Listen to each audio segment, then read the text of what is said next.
Brad Kaaya, center. Photo by Michelle Eve Sandberg. This past Friday, the Indianapolis Colts became the third NFL team to pass on the services of former Miami Hurricanes quarterback Brad Kaaya, since being drafted by the Detroit Lions in the 6th round of the 2017 NFL Draft. Little has been heard from Kaaya.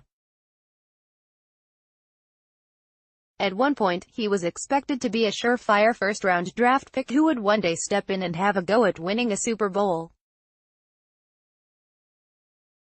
So far, that's been anything but the case. The latest professional setback for Kaaya, who opted to leave the Hurricanes a year early to pursue his professional career, has a lot of Miami fans telling the Canes' all-time leader in passing yards, "I told you so," in regards to the decision. Common narrative is that he made a monumental mistake by leaving Miami just as coach Mark Richt was coming in. Most observers believe Kaaya would have been better off sticking around for his senior season. Those people are wrong. Kaaya made the right decision to move on to the NFL, results be damned. Kaaya had nothing left to prove in college. He was what he was. In only 3 seasons, he broke nearly every record a QB could set in at the University of Miami. He endured a massive number of hits and an absurd number of losses. And for what? A forgotten career that will live on only until the next young Canes quarterback erases all of Kaaya's records. A year under Richt wouldn't have made Kaaya's arm stronger or helped him gain any weight or muscle. In fact, in the NFL, where there is no school to worry about, Kaaya had a much better chance to work on those shortcomings. Nothing Richt could have done for Kaaya would have changed the results he's had in the NFL.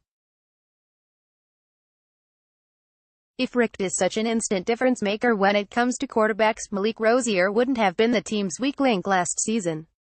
Kaaya has earned about $500,000 in the NFL.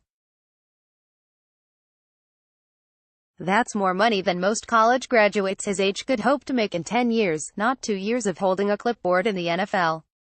Kaaya will always have his degree to fall back on. He can go back to school anytime he wants, but instead of drowning in college loan debt, he'll be able to comfortably pursue his next career.